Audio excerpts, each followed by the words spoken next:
بسم اللہ الرحمن الرحیم۔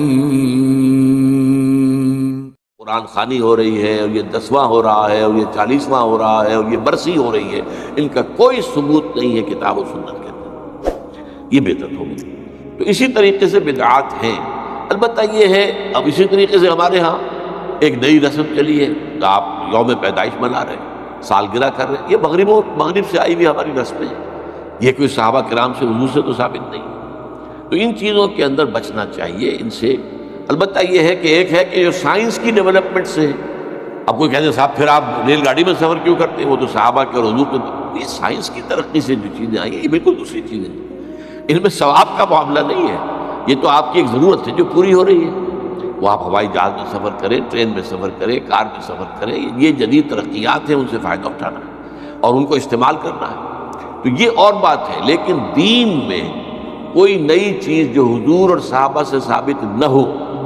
اور اس کو آپ حصول ثواب کی نیت سے کریں، وہ بدعت ہے۔ اب جیسے مثلاً حضرت عمر رضی اللہ تعالیٰ عنہ نے اپنے قدم کو بدعت قرار دیا۔ آپ کو معلوم ہے کہ حضور کے زمانے میں تراویح کی نماز کا کوئی رواج نہیں تھا، حضرت ابو بکر کے دور میں بھی نہیں تھا، بلکہ یہ تھا کہ رات کو نماز نوافل ادا کرو اپنے اپنے طور پر، قیام اللیل اپنے اپنے طور پر۔ تو اس حوالے سے تراویح کی نماز کا جو ہے باجماعت، یہ حضرت عمر نے کیا رضی اللہ تعالیٰ عنہ۔ ایک دفعہ آپ آئے اپنے دور خلافت میں، مسجد نبوی میں دیکھا کچھ لوگ ادھر کھڑے ہیں، کچھ ادھر کھڑے ہیں، کچھ ادھر کھڑے ہیں، کچھ ادھر کھڑے ہیں، اب ایک ایک جو حافظ ملا ہوا اس کے پیچھے قرآن سن رہے ہیں، پڑھ رہے ہیں۔ تو آپ نے کہا کیا یہ اچھا ہو ان سب کو ایک امام کے پیچھے جمع کر دیا جائے؟ اچھا کوئی اول شب میں پڑھ رہے ہیں، کوئی دیر میں پڑھ رہے ہیں، حضور نے 3 دفعہ جماعت کرائی اس وقت رمضان کی رات میں، تو وہ تہجد کے وقت کرائی، وہ عشاء کے ساتھ نہیں، جو ہم تراویح کہتے ہیں کہ عشاء کے ساتھ ہی 20 رکعت ہم پڑھتے ہیں، یا اہل حدیث حضرات 8 رکعتیں پڑھتے ہیں، اس لیے کہ حضور نے تو صرف تہجد کی جگہ پر پڑھائی، تہجد کی 8 رکعتیں ہوتی تھی حضور کی، تو 8 رکعتیں آپ نے پڑھائی۔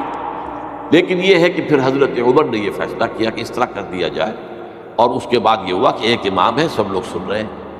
اس کے بعد ایک دن کہیں آئے حضرت عمر، داخل ہوئے، دیکھا کہ ایک امام کے پیچھے پوری مسجد بھری ہوئی ہے، جماعت ہے، ہو رہی ہے، اور آپ نے کہا نعم البدعۃ ھذہ، یہ ایک اچھی بدعت ہے جو ہم نے شروع کی ہے۔ تو اس سے بدعت حسنہ کا لفظ عام طور پر لوگ لے لیتے ہیں، لیکن یہ واضح ہے کہ یہ حق جو ہے یہ خلیفۃ المسلمین کو تو حاصل تھا، یہ نہیں ہے کہ ہر شخص اس طرح کی نئی بدعت ایجاد کر لے اور کہے یہ بھی اچھی بدعت ہے، بدعت حسنہ ہے۔ اگر ہم اذان سے پہلے یہ پڑھ دیتے ہیں، درود پڑھ دیتے ہیں، تو کیا برائی ہے اس میں؟ کوئی بری بات تو نہیں ہے درود پڑھنا، لیکن بھائی نہیں، یہ قرآن اور حدیث سے اور صحابہ کے عمل سے ثابت نہیں ہے، اس لیے یہ بدعت ہوگا۔ اس لیے جو چیز جو ہے اس طرح کی، لیکن حضرت عمر رضی اللہ تعالیٰ عنہ یا کسی اور خلیفہ راشد کا کوئی فیصلہ ہو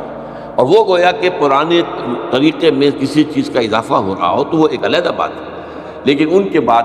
کیونکہ اس میں یہ ما انا علیہ و اصحابی، تو اصحاب حضرت عمر اصحاب میں سے ہیں، اور اصحاب ہی نہیں بلکہ آپ جو ہے خلفائے اربعہ میں سے ہیں،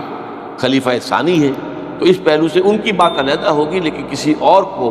اپنے کسی کام کی شروع کرنے کو بدعت حسنہ قرار دینا یہ درست نہیں۔